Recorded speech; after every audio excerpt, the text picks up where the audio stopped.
All right, spreading the word. We are continuing the Wizards of Space, cosmic beings that shoot lightning and fire out of their butthole. That is it. That's what's happening today. We are seeing more space wizards and their bases. We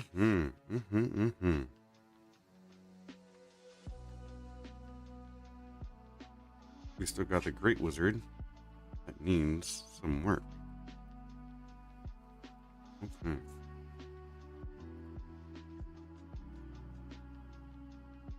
We are selecting our weaponry here. Let's see, good old frontline choices. Oh, no, we're gonna need any dry brushing.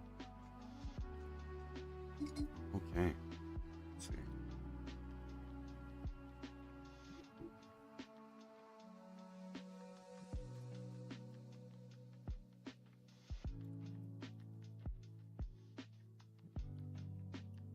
We are going to use quite a dark color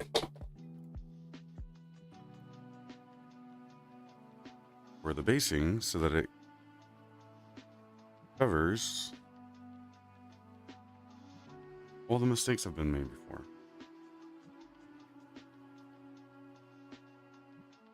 We're going to start with some contrast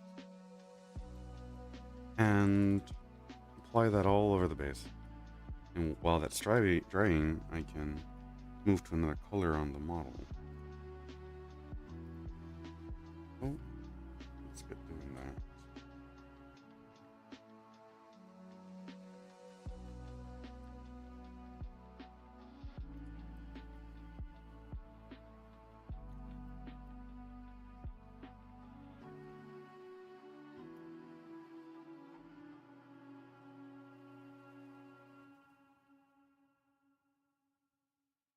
All right, the light fixture. Move. Let go with that. There we go.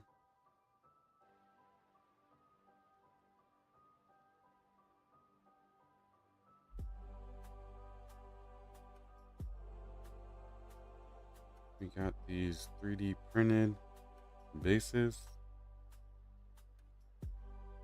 We're just gonna slather the paint all over it.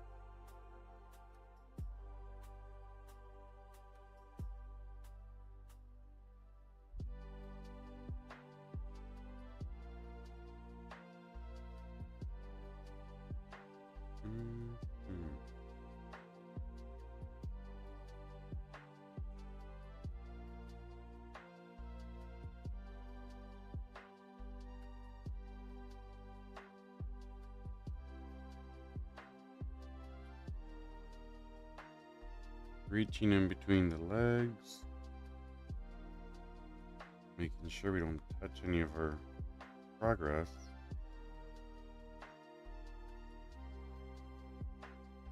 Hey look, and he sticks out even more now.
I'm not sure if it's the viewer, but I was talking to my client about commission painting and stuff, and I'm trying to figure out how I'm going to work my pricing and make a new chart for how I'm going to do commissions, because I have a very, very bare bones chart that I worked with a friend who wanted to commission me. You see, originally I wasn't in for the business of commission painting, but that one close friend of mine had said my work was really good, that he wanted to do it. And I would think, wow, well, I figured most people kind of wanted to paint their stuff to save themselves the money and time.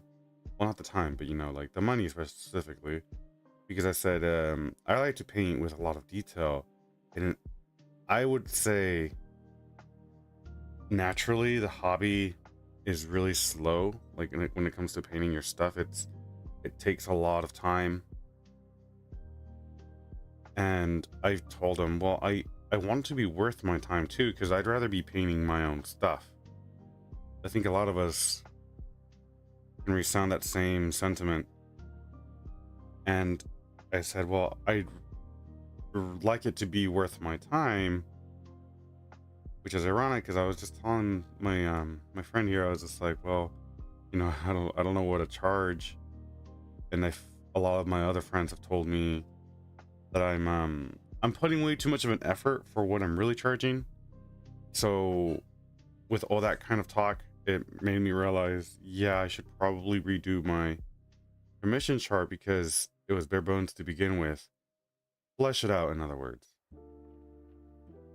So I was asking for some advice, and I'm definitely going to sit down and work on that. So I'm a little quiet because I'm thinking about how I'm going to approach it. And so far, a friend kind of like put it really easy for me. Thank you very much. And he was like, well, like this is what he would do. And I was like, hey, honestly, that's pretty sweet and simple. However, the problem is I think that when I have a price that is too generalized,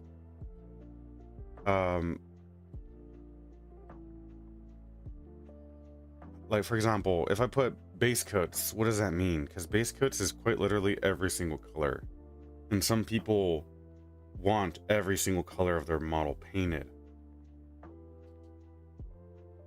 So I'm thinking maybe making a price point where it describes what it exactly comes with, and if you want more on top of it, then it modifies the price as it goes, rather than me right now saying, well, this is it, if you want more, I'll charge you as I go. And I think that's not fair for myself as well, because I'm kind of spitting out numbers and it's not consistent, and for the client.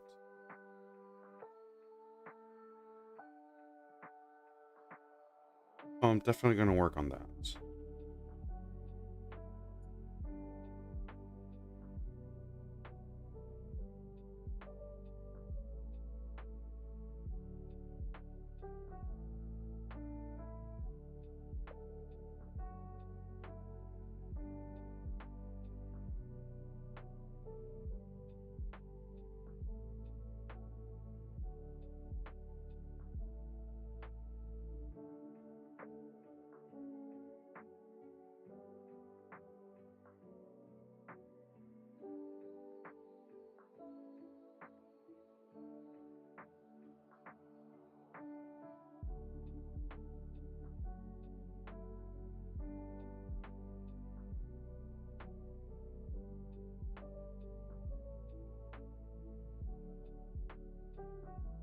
And I realize that a lot of like the commission stuff is quite unique for every order.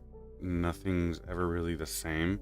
I can generalize, say, rank and file dudes, but the moment people start asking for like very abstract projects, or they want like massive hero characters, which I've worked on, it's hard to set a price point for something that could take me so long.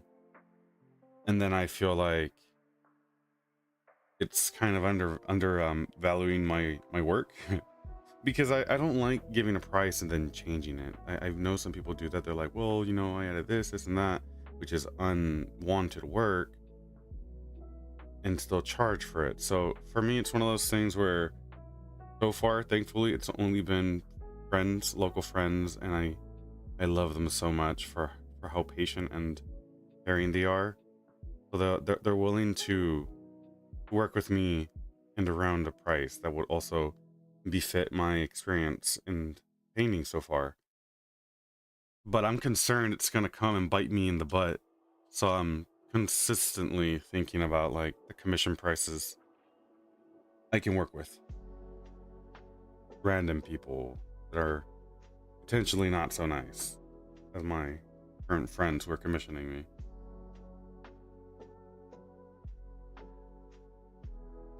And that same friend brought to light the fact that there's some people who just ghost, and I should put down some sort of statement and such for you know, like these scenarios and whatnots. Also, like what was the word? But like claim and retain knowledge that this stuff will be streamed and such, that it belongs to me.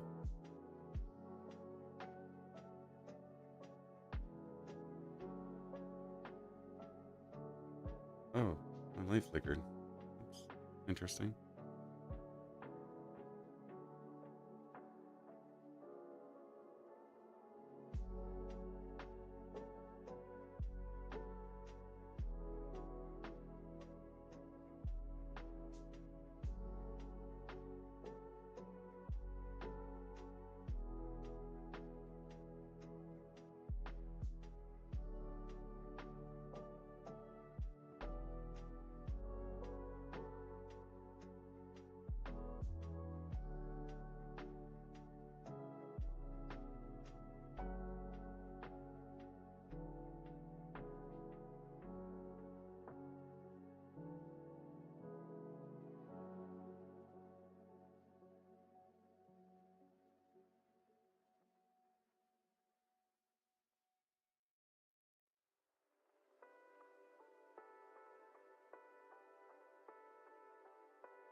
And now that I'm thinking about it, that reminds me of that same first friend who wanted to commission me.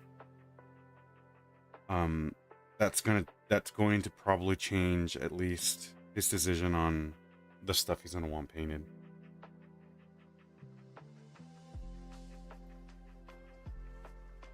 He's been super generous too. He's also given me a few tips, like monetary tips, that is, for the work I've done, because he enjoys it so much, and I'm so grateful. Thank you. It was the same friend who has commissioned me for all the Tau stuff.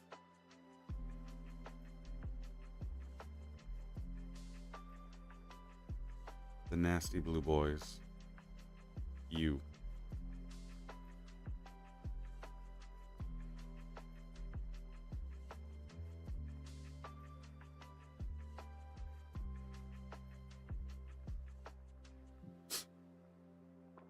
Good morning. Hello.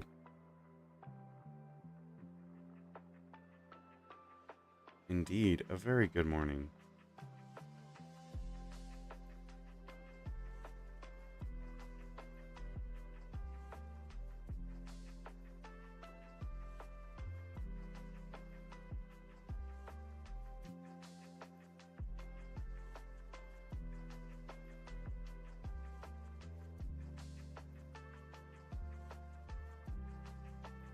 Looking good. Thank you. Thank you. Thank you.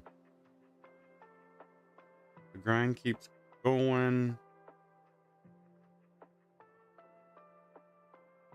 And it gets me excited working on these kind of things as like a little side thing that my hobby can generate.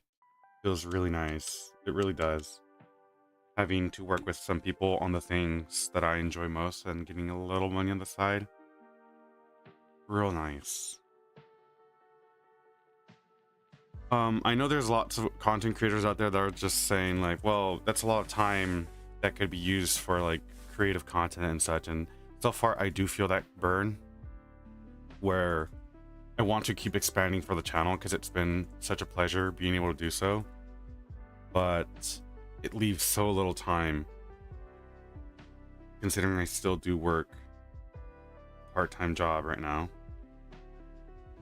And I do want to find better pay because this doesn't generate all I need to pay the bills, but it definitely does help out for the little things like gasoline. Like yesterday, I'll be honest, like I had to put gas and my friend came through and he paid for the artillery pieces, which thank you very much. I'd like to say through my own words here. And I was like, hey, that's my gas right there. My hobby generated some gas. Which is cool, right? Because I never thought this would really do much of anything. And people still come to me and like, hey dude, I really like your work. Can you paint this for me? I'm like, oh hell yeah. Now the problem is, which is why I'm here babbling, is I'm constantly shifting the prices because I'm not so comfortable where I'm at right now. And I need to find some time to sit down. And I've said this with many projects already, but I need to find the time to sit down and dedicate that time for the chart.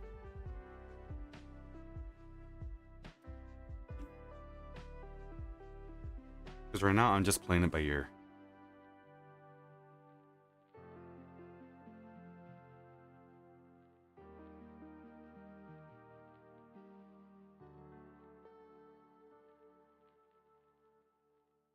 And what my ear is telling me, the voices in my head are saying that the chart I'm working with is quite outdated. It needs some work. Because I didn't think how many people would be interested. And it's not like people are coming in droves, but there was a time where everyone was like, hey, Joyas, do this. Oh, can you do this? And I'm like, I could do it for a price because time is money.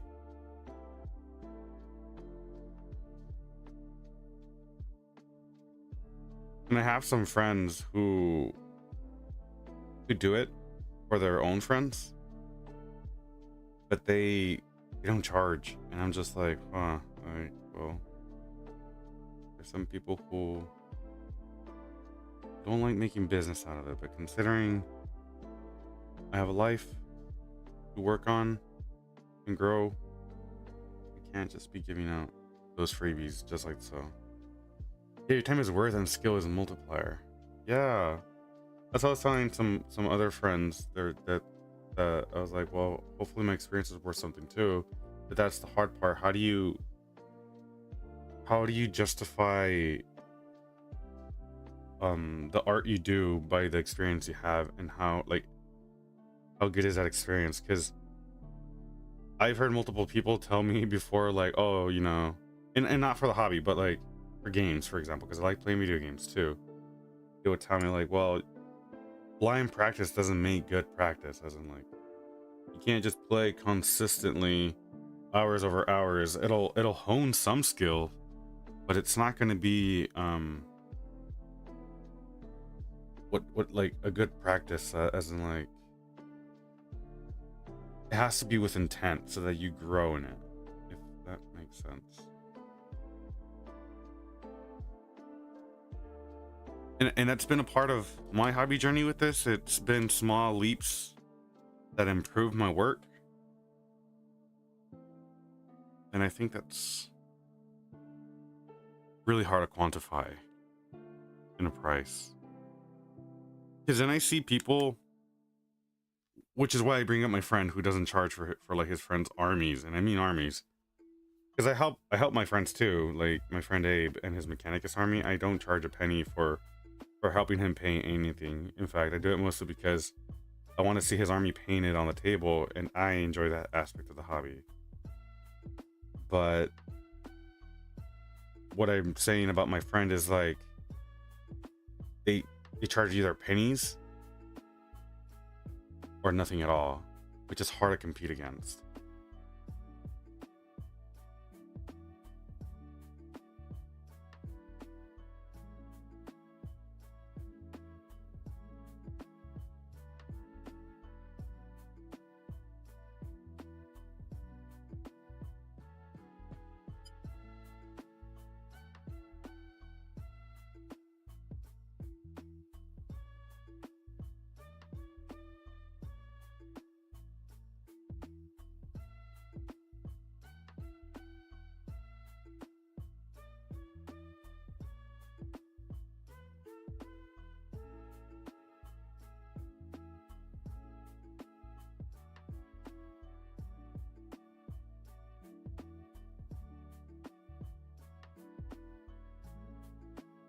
And it's one of those things where it shouldn't be my problem, as in like having the consent of other people to think my work is expensive. But I'd be lying if I said it didn't, because I do want people to say like, hey, well, you know, I'd like to get the business is really what I'm trying to get, because I don't mind it, I enjoy it, and I should just swallow the pill and realize, you know, not a lot of people can afford it to begin with. So it's like, damn it, okay, set a price for the value that my time is worth, or set a price also that brings in business. And that's it's really tough,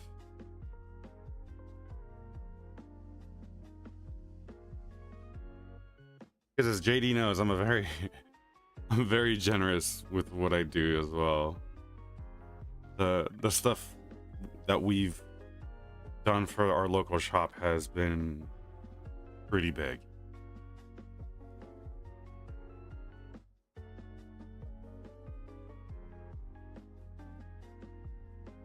All right.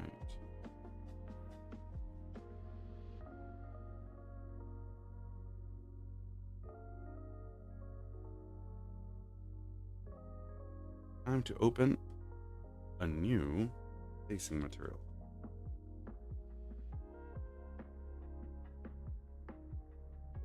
So we got the muddy ground. This dude here does not have anything for his base.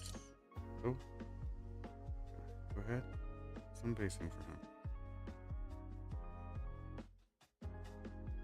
Close that bad boy up, make sure it has a good seal,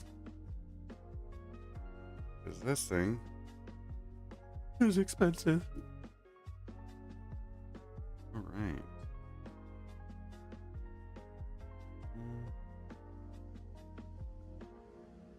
This thing's too big. It was good for grabbing out the mud, but not so great for spreading it. Okay.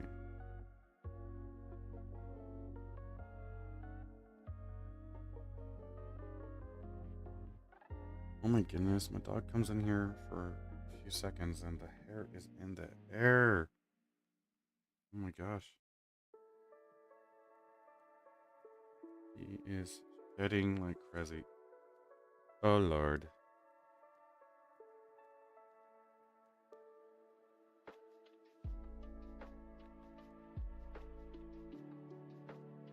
My sister had decided to walk the dogs today, and in the time that she was getting the harness and the leash to take Big Boy for the walk, I have my door open, so he just comes in, and in just the time he jumps on my bed, his hair just poofs everywhere, which is why I'm struggling with it now.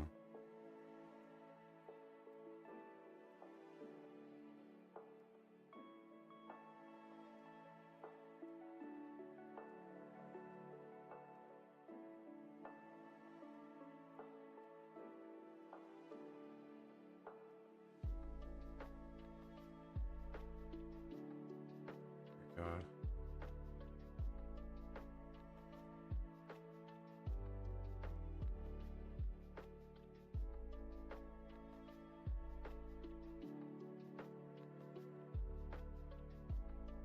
It's everywhere. I'm being traumatized here.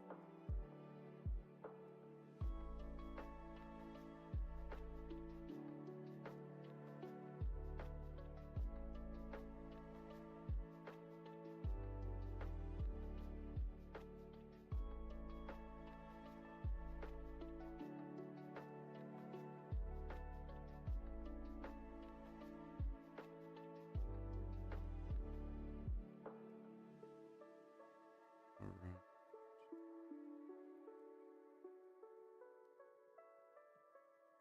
That edge too.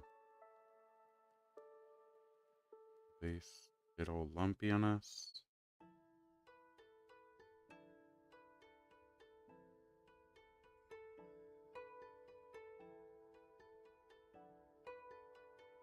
Right. Just dropped it today. Have a good day. Alright, dude. Peace out. Thanks for dropping in. All the views help. The dude looking good. Thank you. He's got his wizarding eyes. His power. That reminds me, speaking of looking good, I gotta work on posting those pictures on my Instagram as well.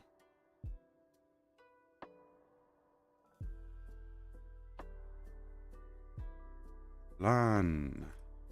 Lan. So much wizardly power. The wizarding world of wizardry.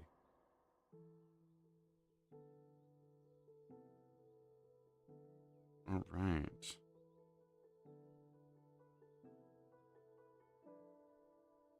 We got these psychic dudes with their migraines. We're getting those migraines going.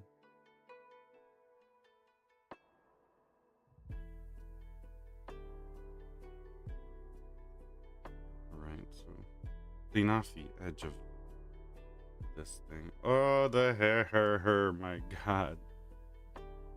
No. It's harassing me. Be gone. Dude. So bad.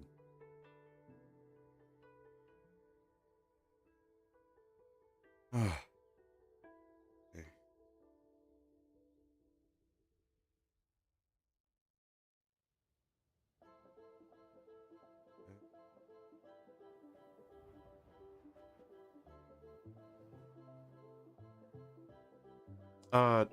Do you hobby by any chance, Lan?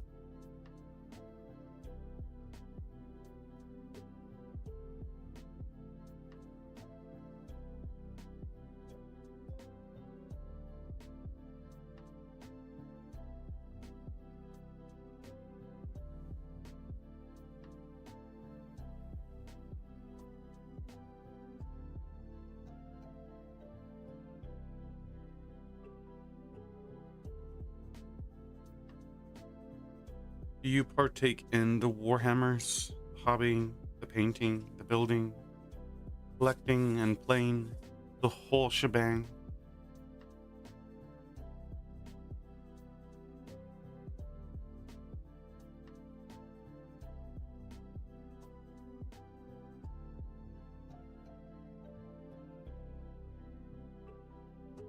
Dude, and I've had the issue with the hair before, but today is just extra. It is so extra. It is everywhere.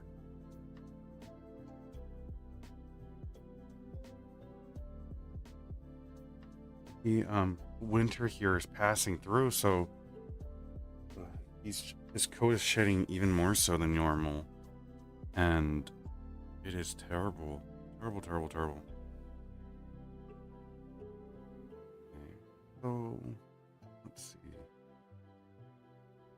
I want to add some Agrax Earthshade to the belt. Should be relatively quick.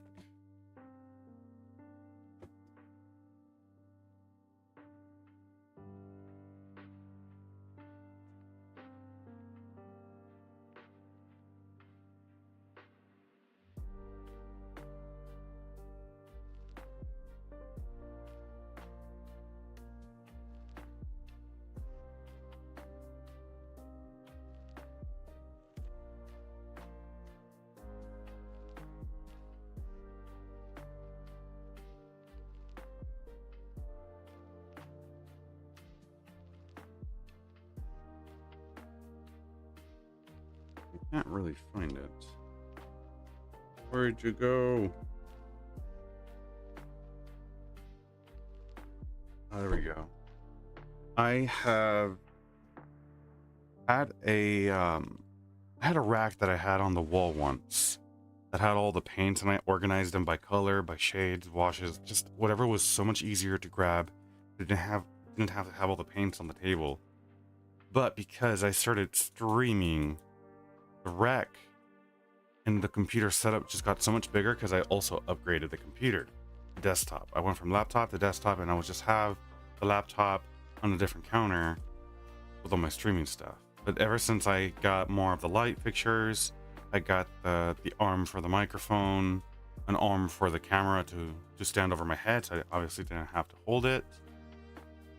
One led to other problems. As I've mentioned before, it's one of the biggest things about making content. It's one thing leads to another, and the rack just had no more space, and it was set up with double-sided tape because I didn't want to make holes in the wall. I pulled it off, and it yoinked off paint from the wall from how long it was sitting there. I was just not willing to put it up again with double-sided tape. So I said, well, I'd also better get a different rack, because this rack was really small. It was one of the first racks that I've ever gotten for miniature painting, and it was for about, give or take, 50 paints. And from where I'm standing now, as in the hobby, I have about, I don't know, 150 paints. I supersede the limit of how many paints I can put, and here goes all the hairs again. Oh my god, it's gonna drive me insane.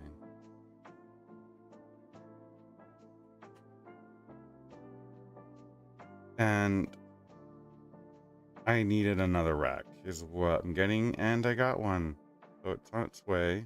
I got it on Amazon, and hopefully I can put it on the wall. And this time I'm gonna have to, unfortunately, drill some mounts.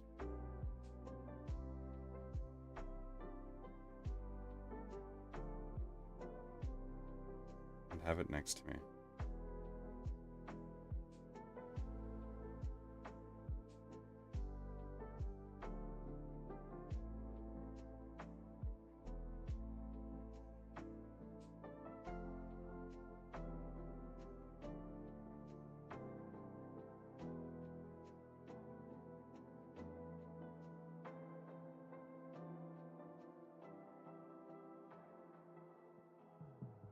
I'm so ready for that Rex campaign.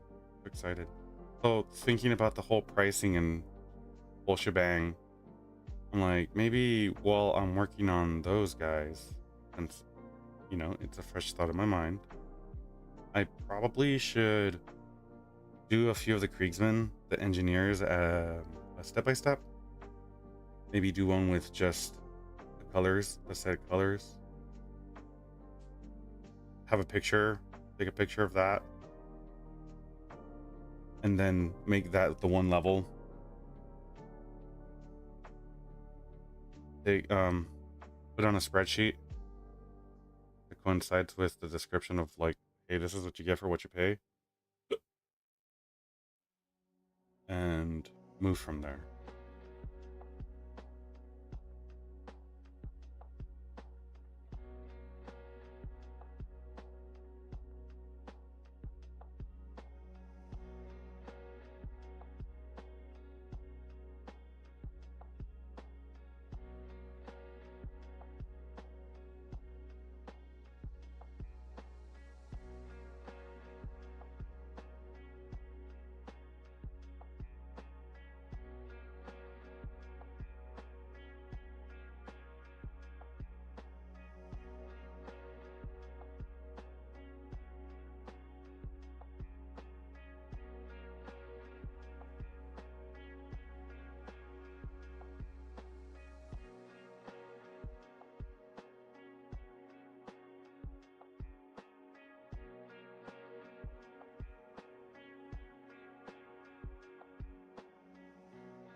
Most friend having the visual would help.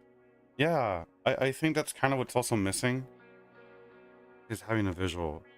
I did take lots of inspiration from Siege Studios, a really renowned painting studio worldwide. They do commission painting armies and stuff, and they have a really nice chart for people to be like, okay, like this is what it's going to cost you, this is what you're paying for, and they'll give an example of like the detail and stuff. So that's where I got the levels. That's the level idea I have, because I feel like I'm a broken record and I'm repeating how much I really want a level system, and it's mostly because I think it works so well for them. Different model types. So that's another thing. I got an inspiration from another YouTuber. Freaking hair. He had mentioned that you should also charge by base size, because relatively speaking, even though they're not all built the same, because it's such a big world universe of models, a lot of the bases depend on like how big the thing's going to be on top of it, right? But you can get at least a relative price for each one, and you can get an estimate. Oh, that just popped off.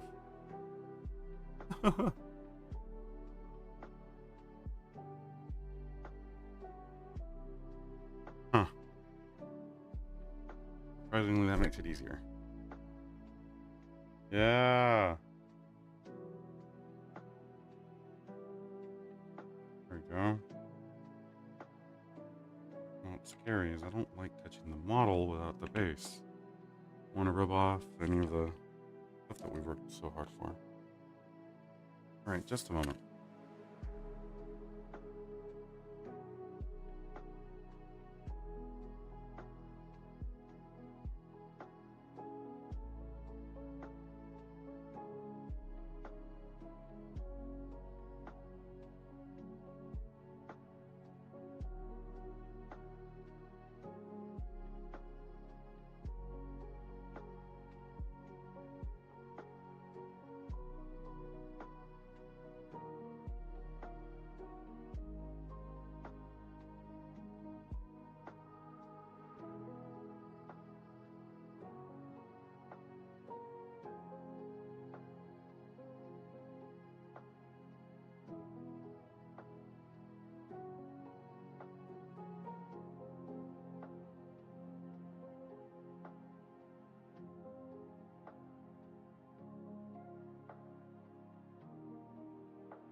Right.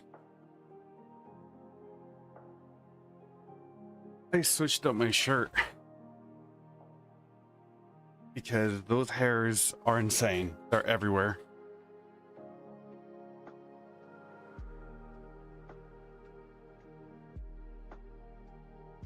Okay, I don't like this guy being floating around. Let's put him back on his base.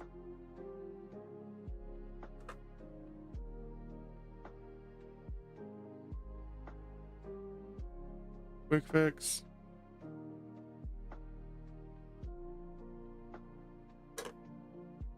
Good call. Yeah, dude, no, it was everywhere. The hair was insanely just floaty. Like, it was getting on me every single second. And I realized, wait a minute, I was petting him and he was on the bed. It's all over me. So I decided to switch my shirt real quick.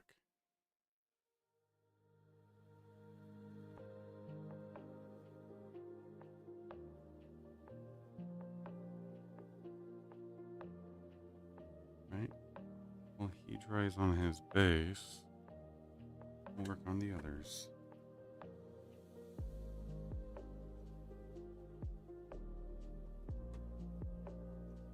And his base is drying. Okay. Hope that is the end of the hair. I still see some here on the table. God. Insane how floaty his hair is. I've never had a dog with such floaty hair.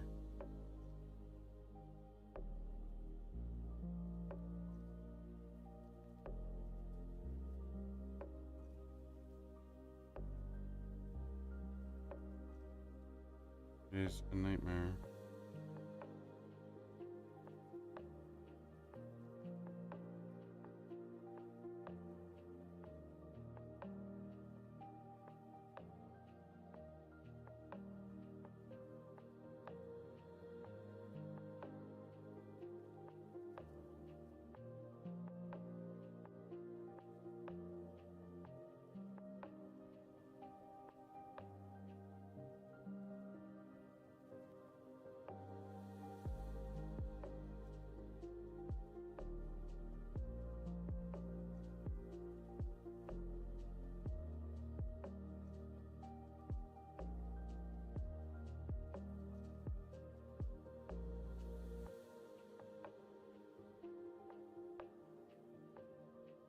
How are you doing today? Dame? Dame? How goes your day? When you brush their coat, the amount of hair that comes out is insane. Yeah, the dogs are crazy. So fluffy. Very fluffy.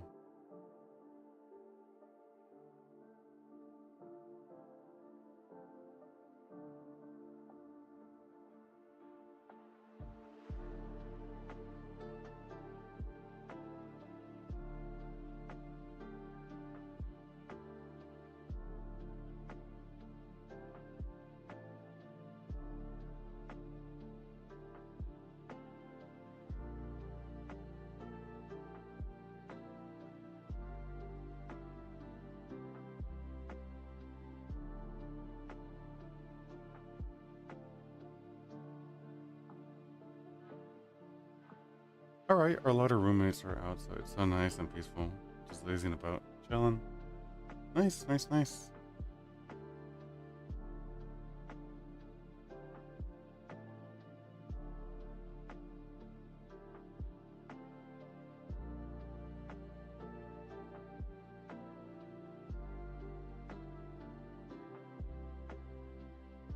Enjoying the silence. How are you? I'm doing really good. I'm a little tired though. If I, were to give a little more input, I'm just a little tired. Been working my shifts at work, been painting here for every few hours, trying to eat healthy for my own benefit, of course. Trying to feel good in the tummy. Other than that, everything's been kind of same. So it's good. It's a good thing. Sometimes I just wish there was a little more excitement, but it is what I get. And I'm not complaining. I do want to be more active in the group again, especially because I saw that there is a growing group of people who are very interested. But one of my biggest pitfalls is I'm someone that can be there very consistently, and it gets a little tiresome when you show up constantly and no one's there. People, and I said it before, there's a lot of people who in our local area are full of empty promises. At least that's how it starts to feel, because they'll agree, they'll show, they say, oh, I'm looking for a real active group, and I'll tell them like, oh well, this is it. There's a lot of people here who are willing to show. But then we have our weekly get-togethers, and then no one shows but the few same people, and it's a really small group of people.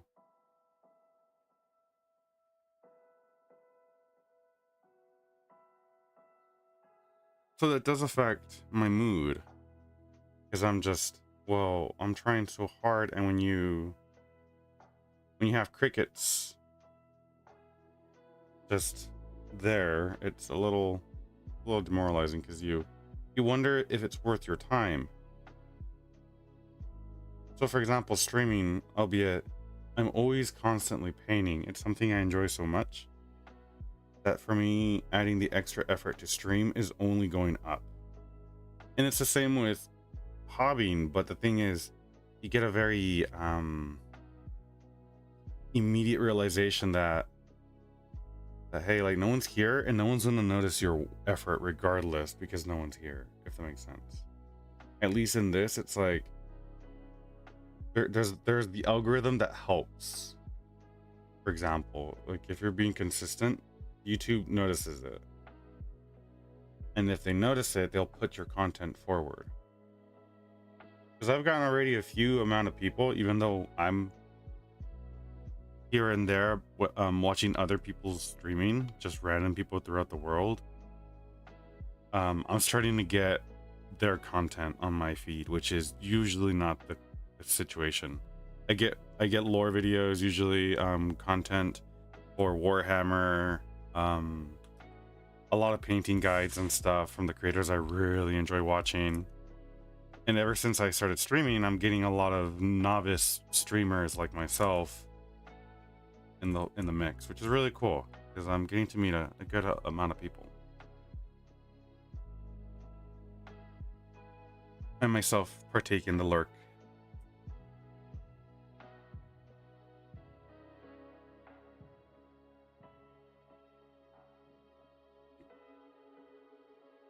So I think of the golden rule, right? So it's like, if you're willing to pay and heed a little bit of your time for my stuff, I'll definitely watch some of yours.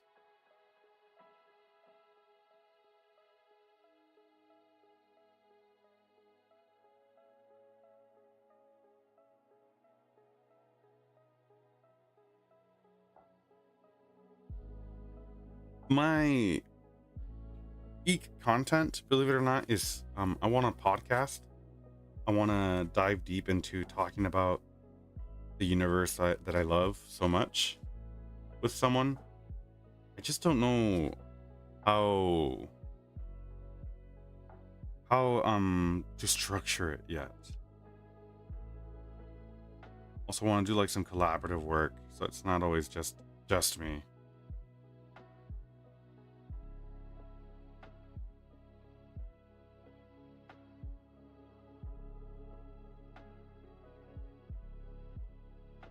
Like I'm missing a paintbrush size here somewhere. One, this is number 3. Okay. 1 and 4. This is the 1. Ah, there it is. I have the 2.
Looking forward to seeing how it all fleshes out.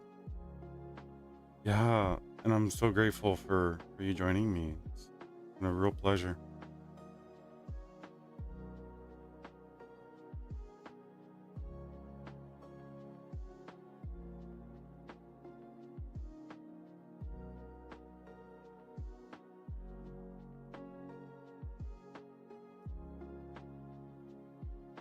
I am someone who is very easily inspired and want to do the same. Like, I like to mimic the things I like because I enjoy it so much.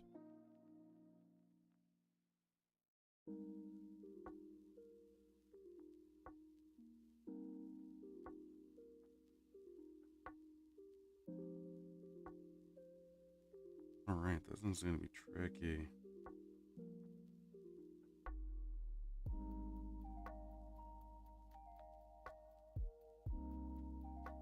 Slow and steady wins the race.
Trying to match the basing for the artillery and stuff. This person's army is trench inclined as well. So we got a match. It only makes sense.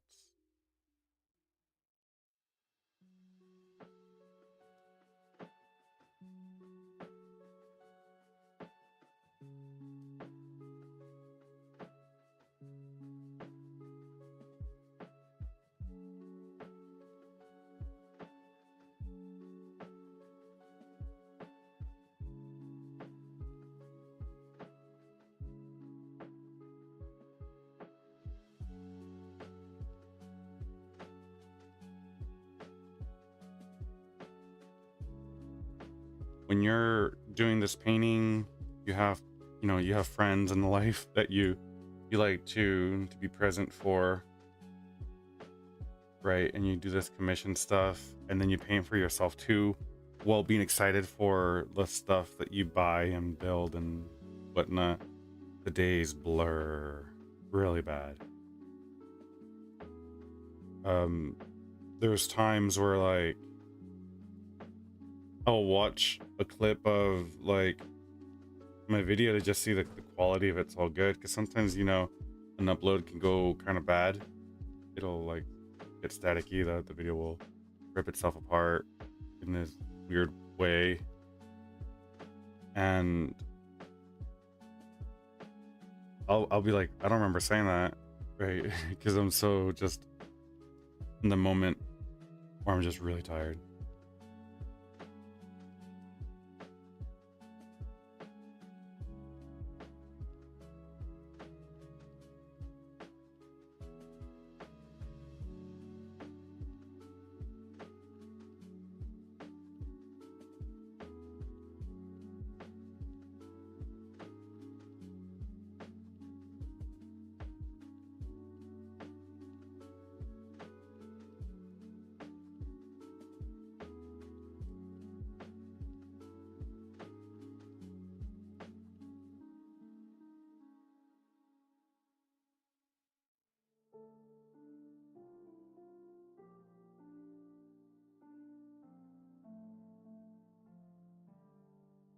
All right, no more planks.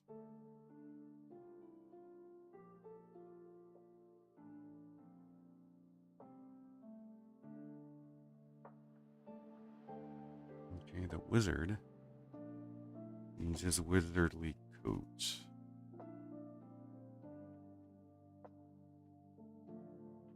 You're gonna need some more medium for the contrast. Blow through this thing like water.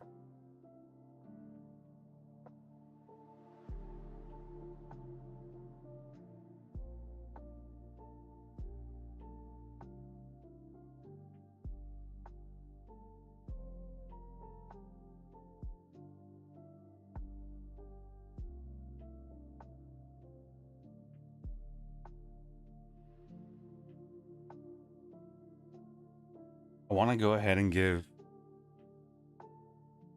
playing the main 40k and the Crusades a try again. But I'm not so certain if I want to do it for 10th edition and wait.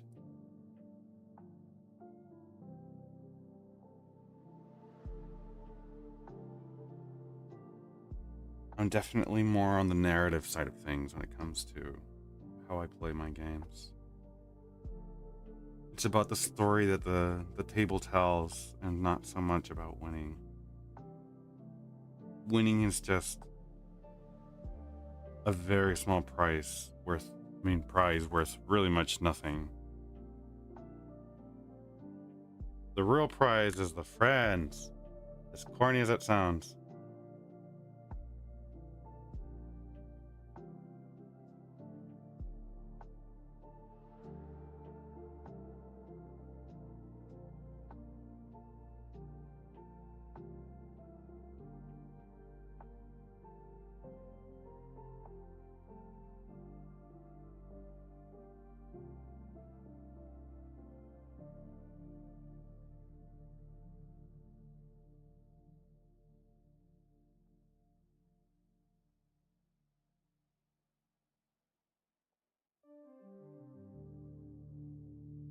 Oh, someone's car alarm is outside going off.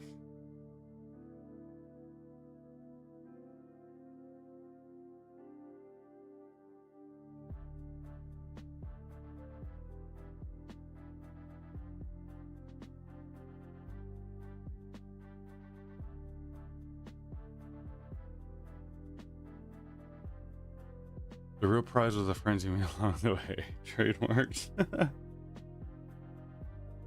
Yeah, my friend Raul constantly says that. He pops in here once in a while to also help out. And he says that all the time. He's like, that's the true prize, the friends you make along the way. And I'm just like, God dang it, that's so corny. But I can't disagree. Is that RuneScape? Let me check. I play the live feed. Project Reality, Bowser's Road is what it's called.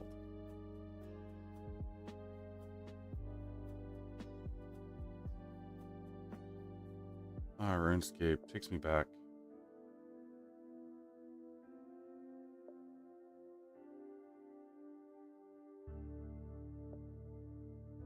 I played in my middle school time. I saw that they had like revamped the game and such, and I don't recognize that anymore.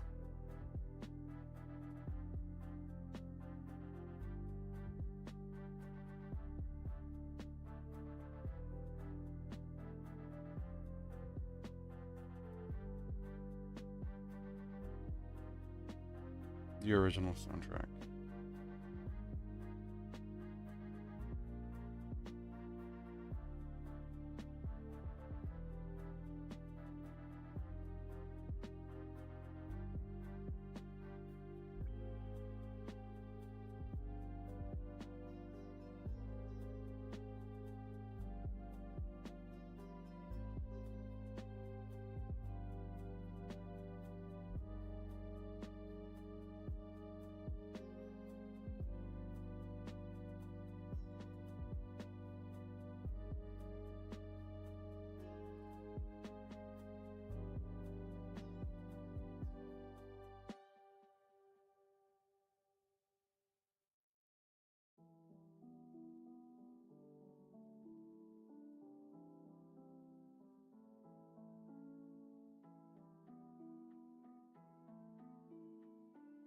You started playing in 2002? Oh man.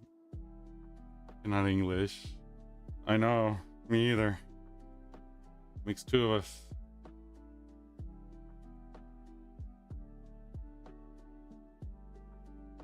Okay, my dodo brain bird.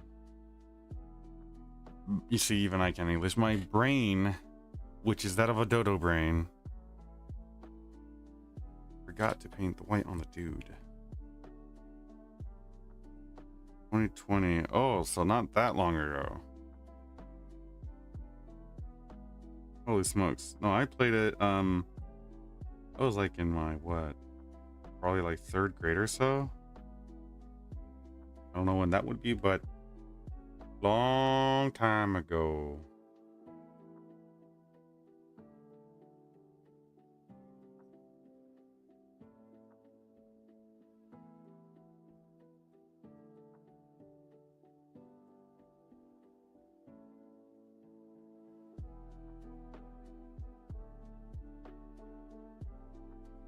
Oh my god. The tiny little boy. Yes. I was tiny human. I am bigger human.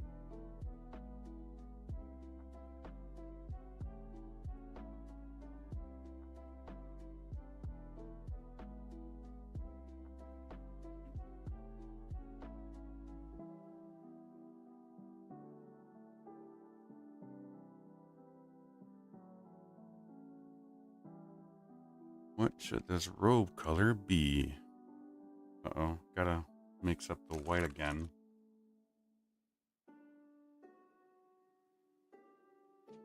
I'm going to need to dry brush the bricks on some of these models.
I'm debating what color should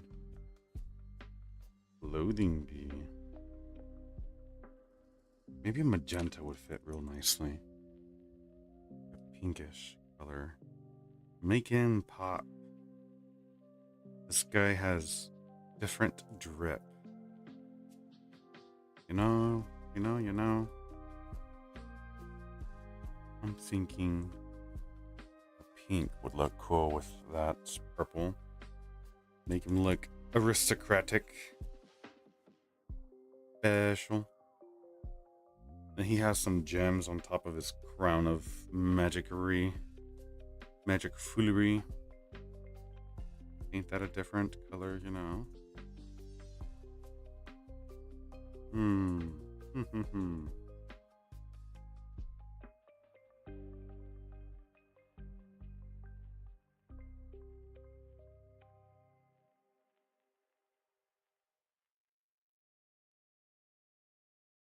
Maybe with a hint of red. darken it just a bit because we want it to be a bright pink. First, this red log.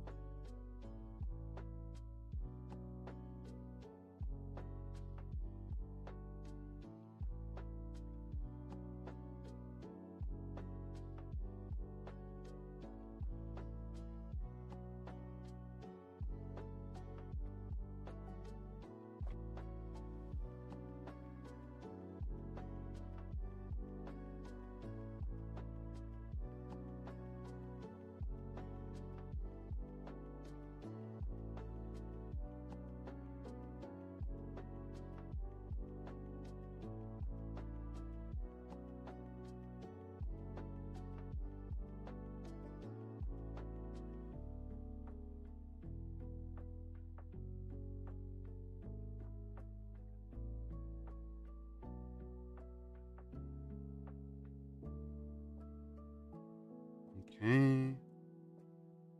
See how that's gonna turn out.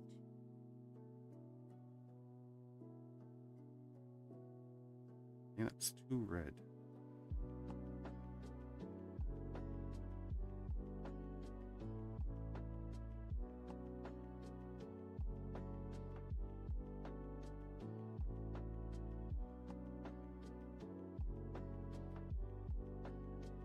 You know, it's not a bad color on its own.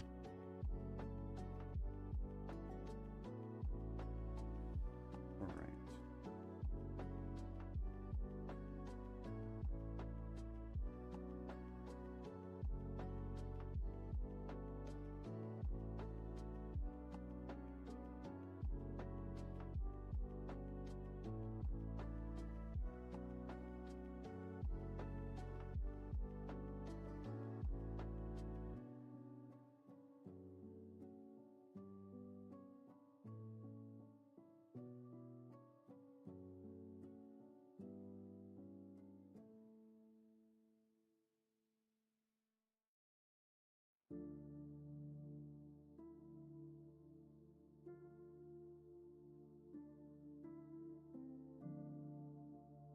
Contrast has really good staining properties.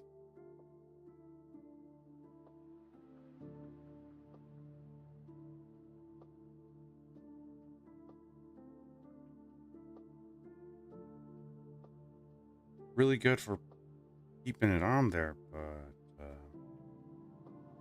you don't want it somewhere. It's sticking to you.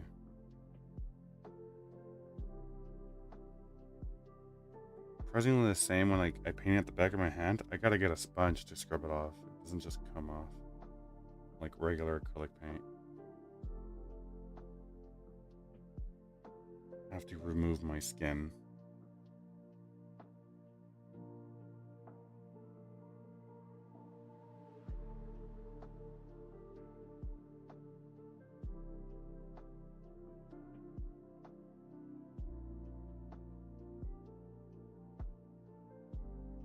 Hello. Good morning.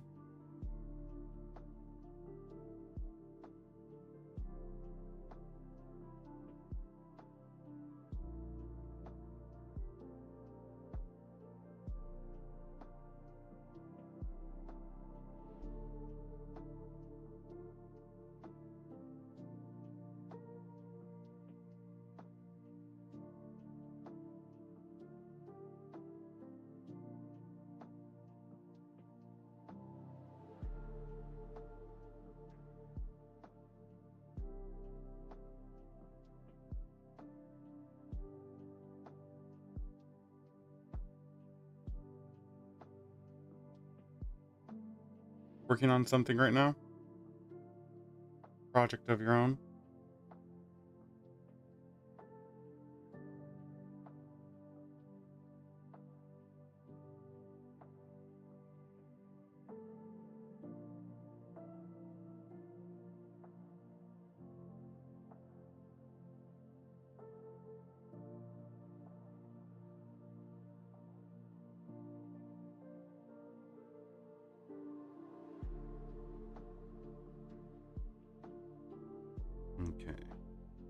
that dude dries.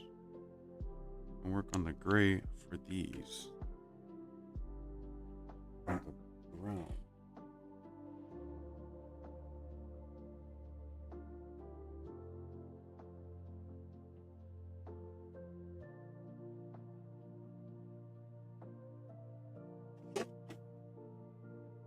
And work with just basic color. I'm just cleaning and organizing my room before I work on stuff. Not sure what to do today. You free today?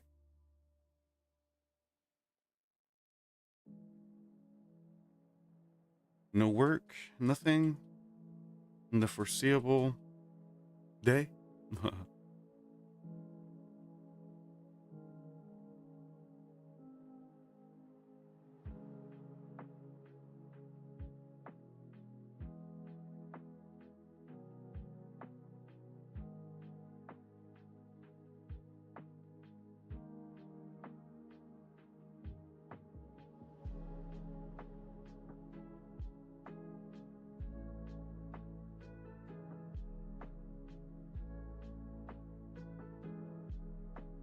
Like 40 hours this week though. Hey, alright, you got some good work.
Ooh, gotta go pick up some stuff from Alfarius. Ah, I see. Nice. Alright, dude. I'll catch you. Thanks for stopping by, man.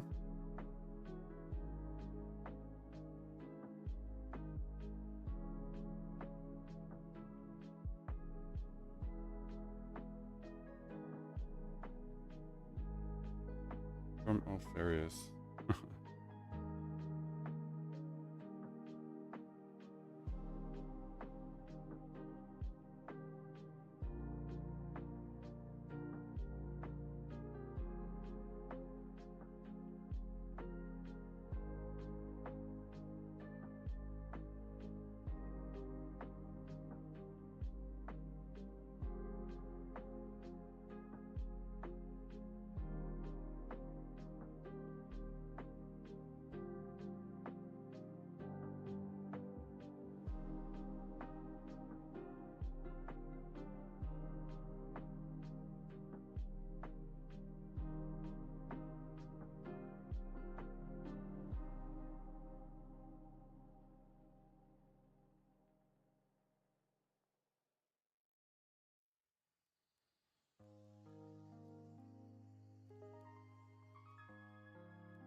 I forgot Super Bowl was today. My father had just come in right now and he was asking me, he was like, oh, you're gonna go watch it and stuff? I was like, no, I don't watch football. It's not my thing.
Right.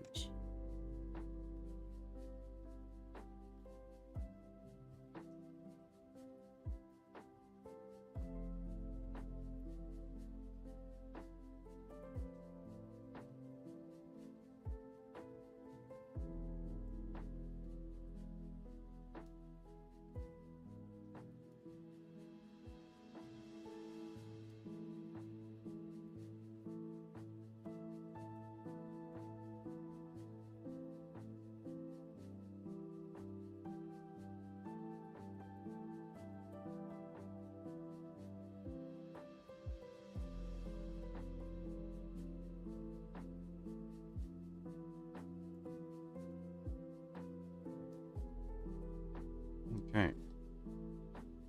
We paint the stones.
There we go. We got the stones.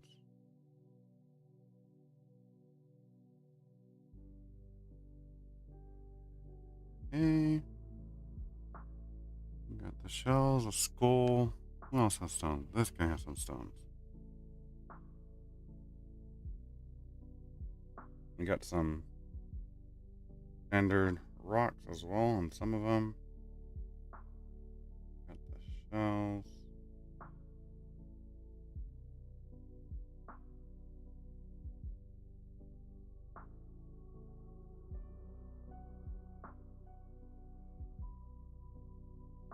Right.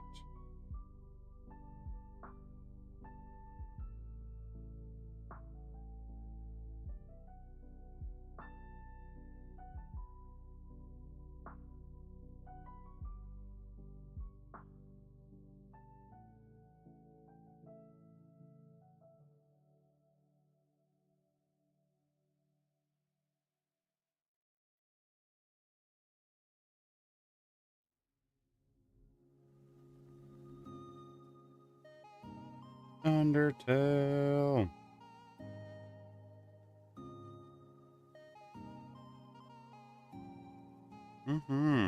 Yes, yes.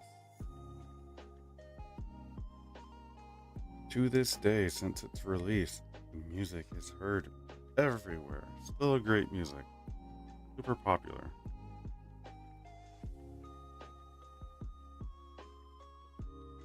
There's a few friends who haven't played it, and I'd love to do a playthrough of it.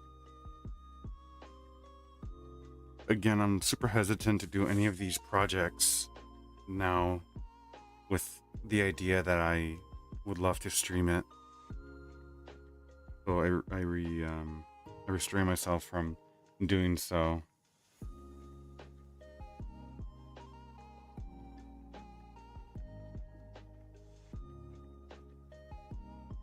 A great motivator to do so.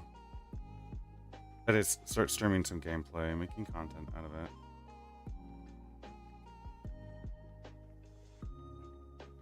Do a plethora of things on this channel. Let my creative outlet flow here.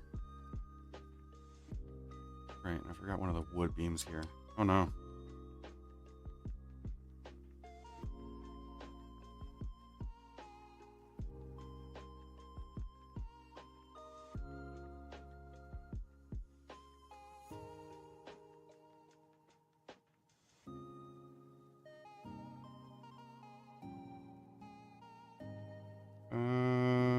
Doop. Little dollop here and there. Got this beam here. Totally missed it. Don't know how, but I did. Sorry. Derp. Okay.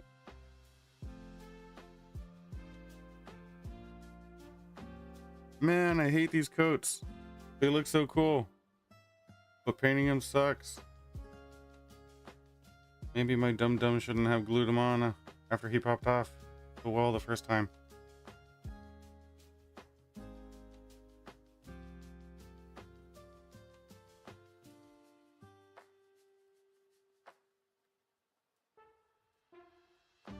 It's one of the parts that sucks the most about doing this whole hobby thing as well, is that sometimes when you buy these models, you're so excited to like use them regardless if they're gray, right?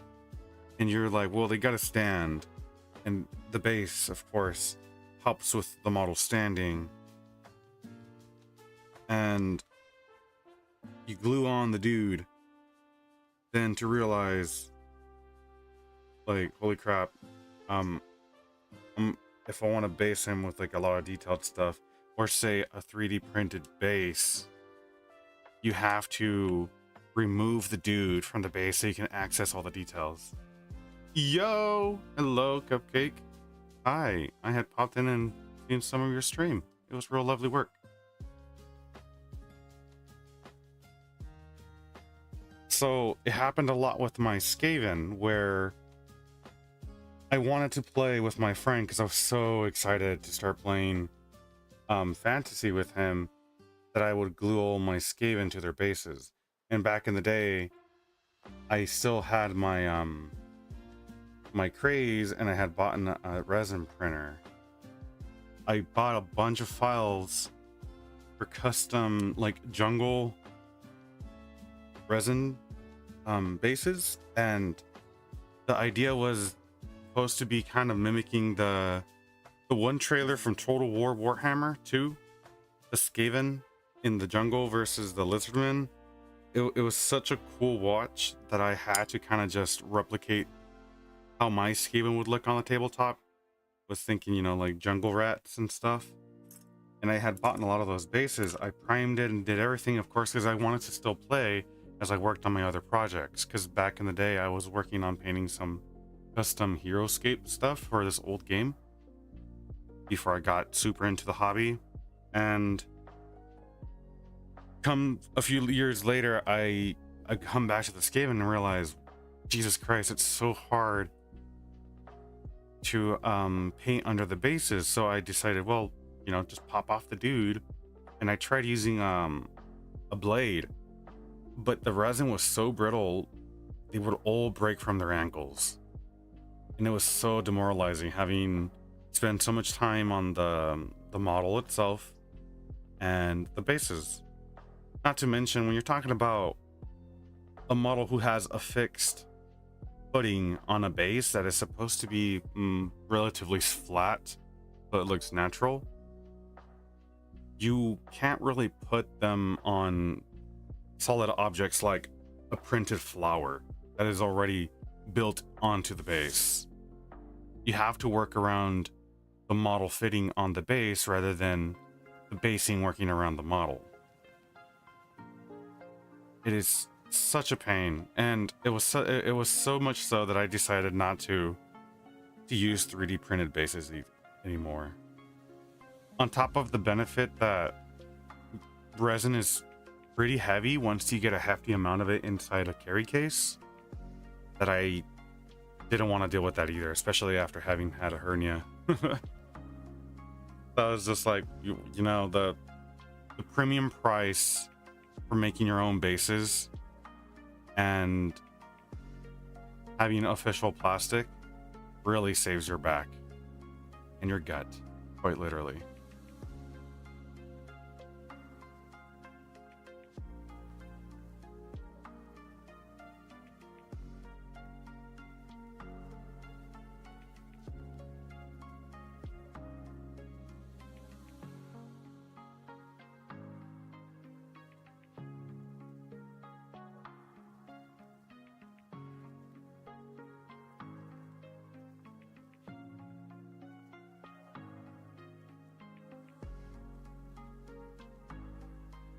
Got an oversized skull here. That ain't human. More like abhuman. It's an ogre skull.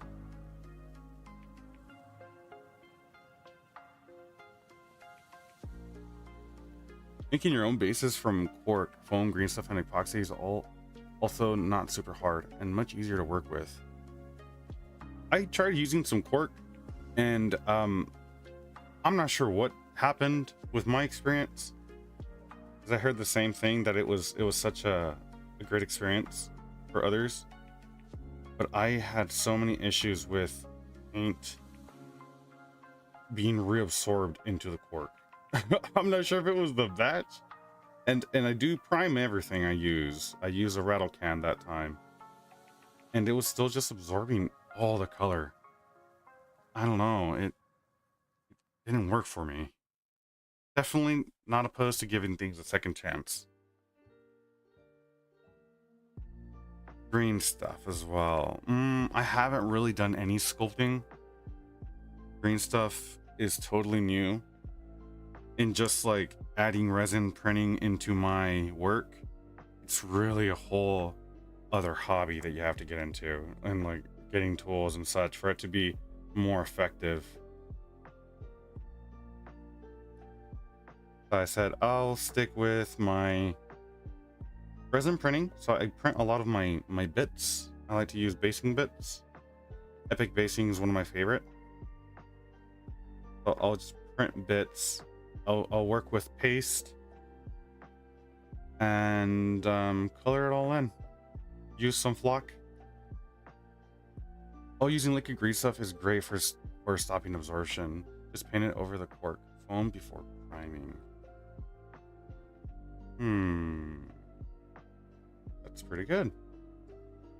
I did hear some people say using Mod Podge is the cheaper and better route. I haven't tried it. I'm only relaying what I heard.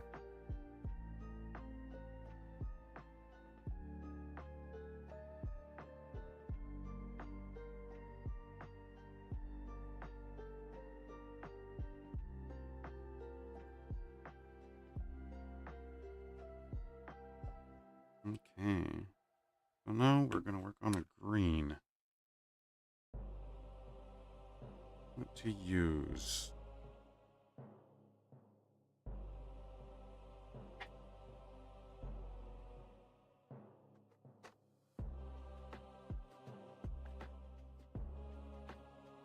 Let's use a flat green and some contrast for that bad boy.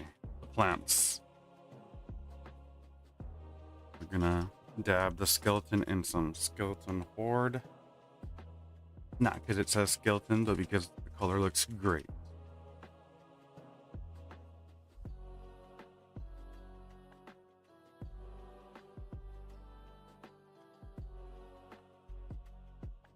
Okay. Just coat those plants.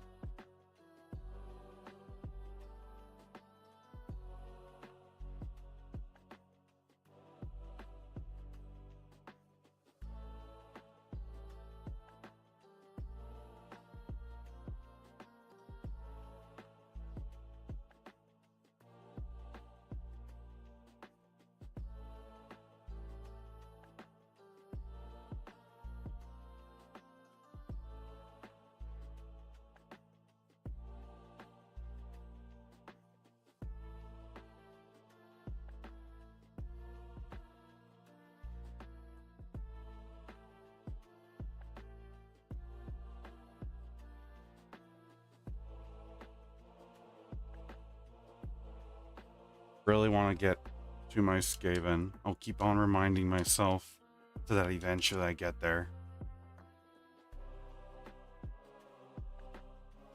Want to do those quick speed paint tips, techniques and stuff, because originally I kind of wanted to bedazzle them and do the best of my abilities, make him look like the coolest army ever. But as you paint for so many years now, you realize that you can sometimes put a little too much effort for something far away when you're playing that doesn't show very well. Now, if it's for the content and the service of teaching, maybe that's a whole different story and I'll reconsider. But considering I really haven't started rolling that ball yet, I don't know if I'm gonna do it. Put that much detail into my Skaven. Then again, it's one of those things where some people keep on reminding me, and it's so true. It's like, oh yeah, you can just come back to it later. Like, it doesn't have to be so. I'm more frustrated with the fact that I've had it for so many years and I haven't worked on it whatsoever.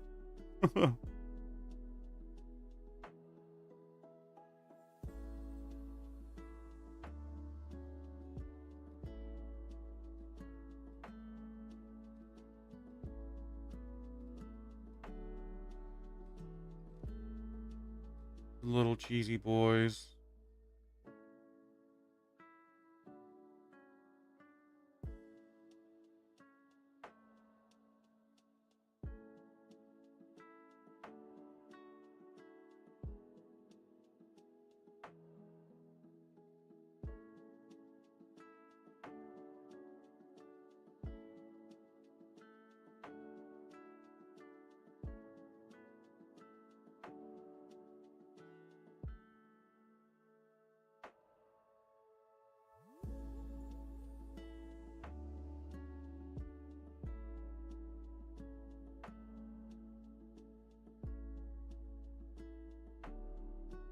Ooh, these roots look really cool.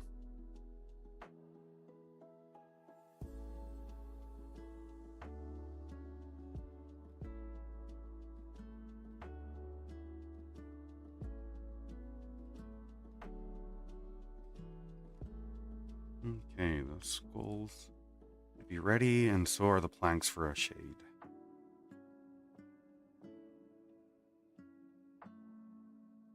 The planks, not the plants.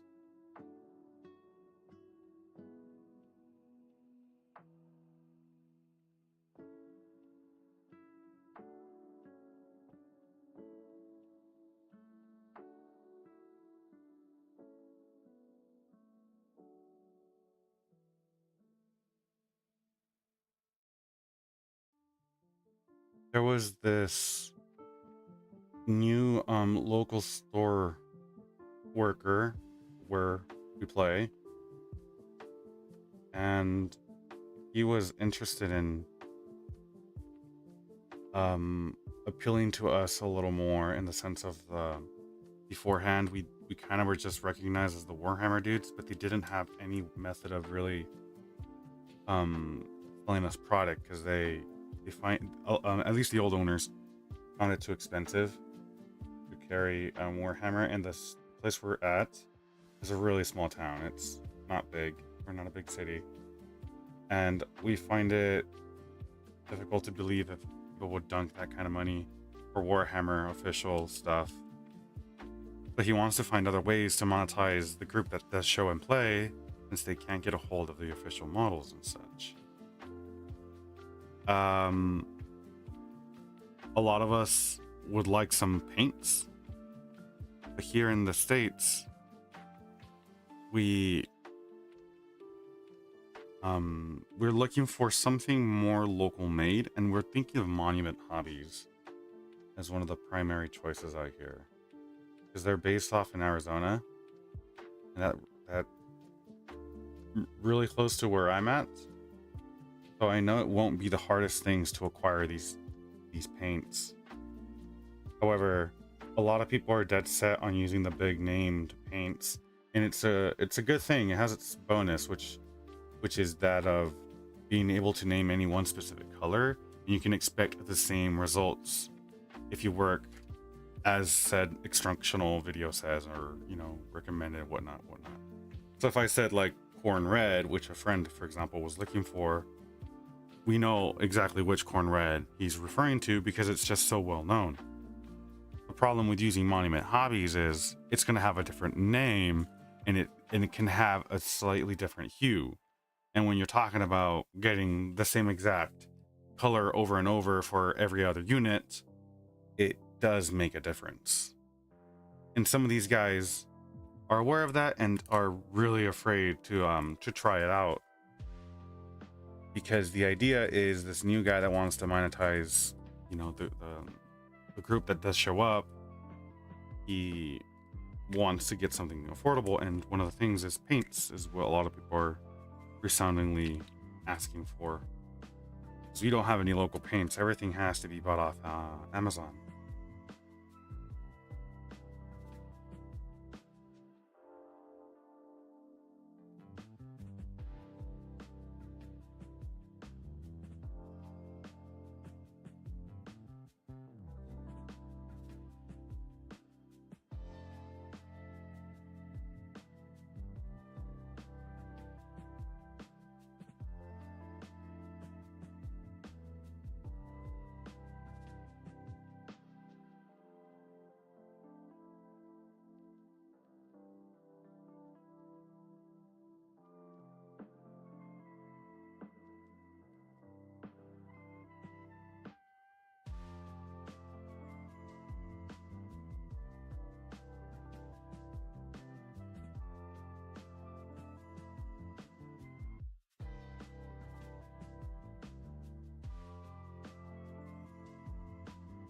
And there's a guy that had showed up. It was him and his kids, and he had brought one of his kids' friends over, and they're getting super into Warhammer, and he was so excited that it made me excited, and I was super thrilled. And then we got the news of the guy that wanted to get some product for us, and we've never been really recognized in the shop as like potential customers, really, which is it sounds weird, but it comes with its blessings, because they're not charging us to stay there, they're just letting us be there. And I have told them before, I was just like, well, we'd like to grow, but we can't grow if we don't have product and we don't have, people advertising that we're here, such and such. So we had to let them know paints was the way to go. So now we're trying to figure out what paint brand we want to bring to the store so that we could sell. Now, there's licensing issues and such that we're aware of over here, and there's some other nearby, as in other cities, that have had a license for Games Workshop Citadel racks, and we've been told that it's quite difficult to get started with because they demand a lot of nitty bitties like reaching certain policy and whatnot, and you have to abide by their rules when you have these racks and everything. And my local game store is a little bit of a rebel in that kind of stuff, because they're like, yeah, we want to make it as easy as possible, we just want to sell the stuff, we don't want to have to deal with a parent company telling us what to do. And honestly, I like that, because it's just like, we don't want to make it any more complicated, and we want to make it so that you guys can stay afloat. And the problem is, we know the people here are so stingy. People are so stingy that they'll look for pennies to save, which is not really good for a local game store. Sometimes the local game store gets, the product for a certain such price, and they have to make a profit if they want to stay afloat, or at least break even, at least. And sometimes these things don't work out, and it's just it's a risk and it's expenditure that wasn't required. So I get the whole premise, but some local people do not. And they were pushing for them to get the GW license, but we have seen other, like I said, neighboring cities actually acquire it, and they've told us it's not doing so great. Economically, where we're at, people just don't have money to spend.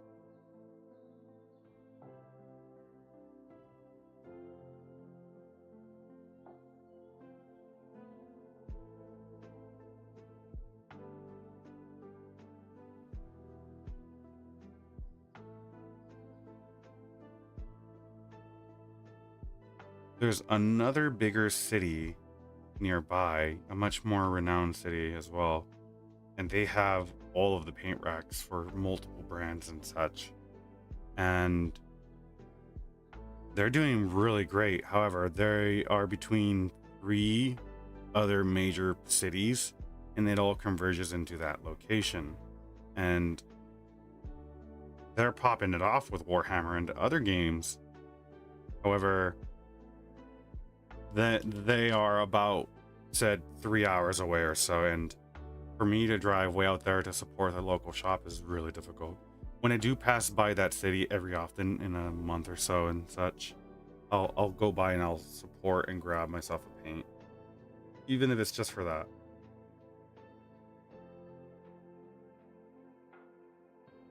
But we don't have that kind of traffic where we're at, so it's a really big risk.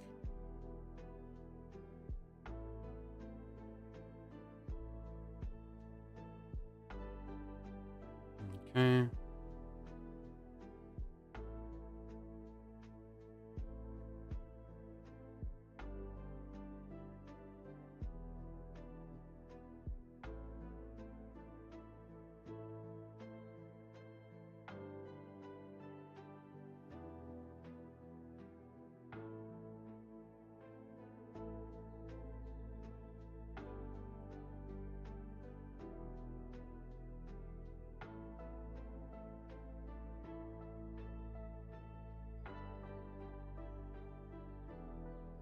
Oh my goodness, these hairs. No, my dog, why?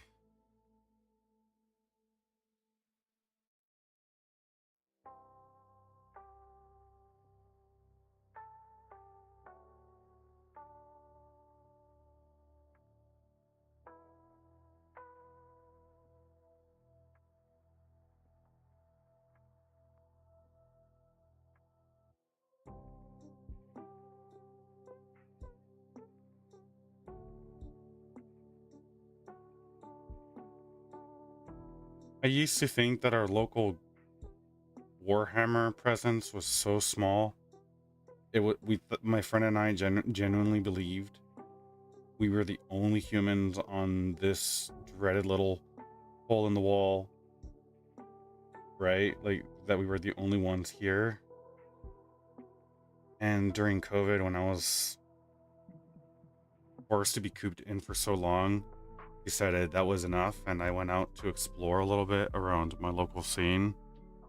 And it's when I found out through a coworker actually that hey, there's a local group of card players, and I told him, well, I'm not into cards, but he's like, hold on. The thing is, there's some people that I heard play tabletop games called Warhammer. I was like, well, yeah, that's the group of people that I like, that I want to play with. And so I had gone over and I talked to the guys, and I found out that it was literally just a group of two, really, because everyone else, they were just waiting for others to come back and play. But that wasn't really happening. And since I was super adamant that I wanted to have an official experience of playing with a random person, Warhammer, I had come up to one of the dudes, and he was super chill, and that would be Andrew. He stops by very often here in chat, and he's been a very dear friend of mine since we popped it off about 3 years ago now. And the hobby's been growing since, so there's potential, and with that potential we get more and more excited that potentially we can become a hub just like that city I was talking about, because those bigger cities a lot of people commute from. They go from one city to another to go work, to get opportunity and such. And if we can be a place in between, that would be awesome.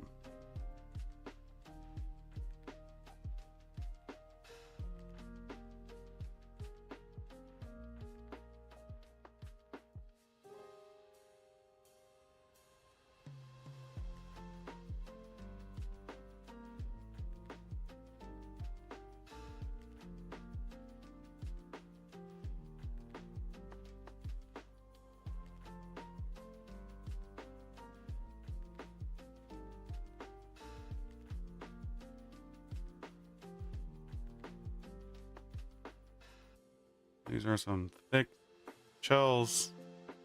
Okay. I think for the most part, that's the basis. Painted and ready. Now we just gotta get the edge. And the main Psykers are practically done. With the bases finished now. Psykers are done. We're just gonna add a few little tufts here and there. And the main one that needs some work is going to be the head Psyker. He needs the gems, he needs his little chest ring, the details. Oh, I gotta pluck out the little belts and buckles. That's what I need. Okay, well, I do have to start getting ready to go to work. So that is going to be it for today. We got a pretty good amount of stuff done. We had shaded the belts. I touched up on the bases. Practically finished. Based the main wizard himself and painted his shirt and gown. Pretty good. Solid, give or take 2 hours. But that's going to be it for today. I am going to be heading out. So, peace out. Till next time. Bye-bye.